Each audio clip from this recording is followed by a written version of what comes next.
Shalom, tahukah saudara bahwa kita tengah hidup di era yang para ahli sebut sebagai era postmodern, di mana era ini sangat dipengaruhi oleh pandangan postmodernisme yang mempengaruhi cara pandang khususnya generasi muda saat ini, bahkan mempengaruhi cara mereka memandang kehidupan spiritual.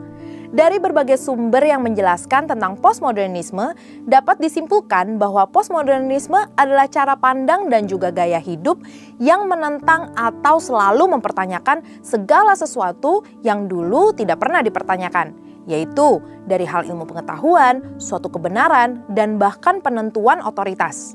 Pandangan ini umumnya bersifat skeptis dan lebih memprioritaskan pengalaman dan perasaan pribadi. Contohnya, mereka berpendapat bahwa kebenaran itu ada tapi tidak bersifat absolut, melainkan tergantung pengalaman dan perasaan tiap orang. Hal ini sangat berpengaruh terhadap pandangan mereka dalam berbagai hal.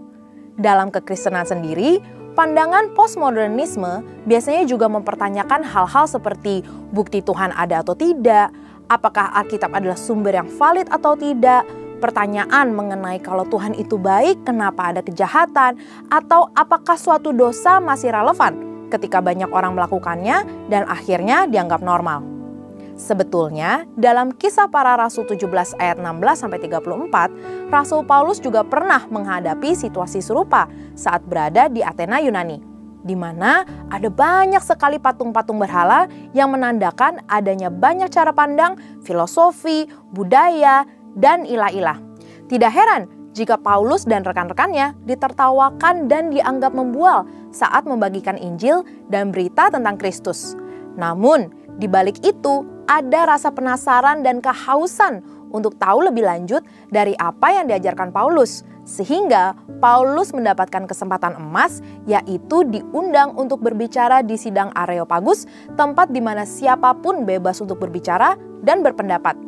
Paulus menggunakan kesempatan tersebut untuk memberitakan kebenaran yang akhirnya membuat beberapa orang Athena menjadi percaya kepada Tuhan, bahkan bergabung dalam persekutuan orang percaya.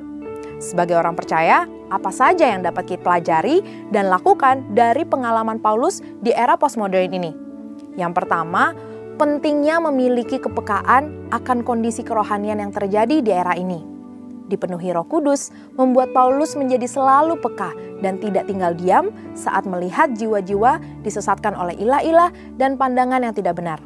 Kita pun perlu dipenuhi Roh Kudus untuk bisa cermat dan peka akan kondisi kerohanian di era postmodern ini, di mana banyak orang tidak percaya akan Tuhan dan kebenarannya, atau sekedar percaya adanya kekuatan ilahi yang lebih besar dari manusia, tapi sosok tersebut bukanlah Tuhan yang benar. Dari situlah kita bisa memakai peluang yang ada untuk membicarakan tentang Tuhan, kebenaran, dan firman-Nya. Yang kedua, siap dan terbuka untuk berdiskusi mengenai Kristus dan Injil keselamatan. Keterbukaan untuk berargumentasi dan berpendapat bisa menjadi cara untuk memulai diskusi di era postmodern ini. Generasi di era ini sangat terbuka dan kritis akan segala hal, serta tidak mudah menerima sesuatu begitu saja. Namun, hal ini dapat kita gunakan untuk berdiskusi, menjelaskan tentang Kristus dan kebenarannya. Sama seperti Paulus yang memakai kesempatan yang ada untuk membuka ruang guna bertukar pikiran, mulai dari orang Yahudi, non-Yahudi, bahkan dengan para filsuf. Ia memberikan alasan dan argumentasi yang tepat dalam menyampaikan kebenaran dan Injil keselamatan, serta menyerukan pertobatan. Yang ketiga, memanfaatkan narasi dan argumentasi postmodernisme sebagai pintu masuk untuk menjawab kebutuhan dari pandangan tersebut.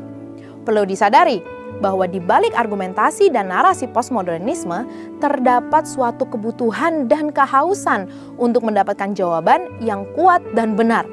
Disitulah kebenaran firman menjadi jawaban.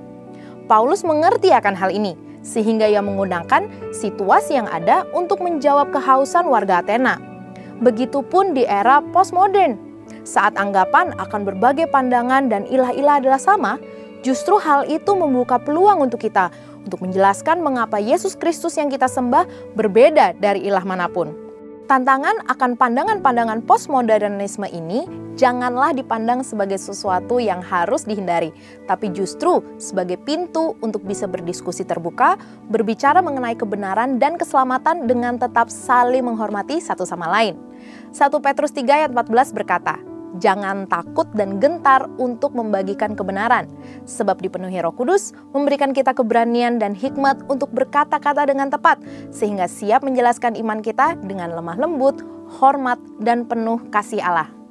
Saudara, untuk penjelasan lebih lengkap dari tim teologi kami, silakan scan QR Code atau buka link yang ada di atas. Tuhan Yesus memberkati.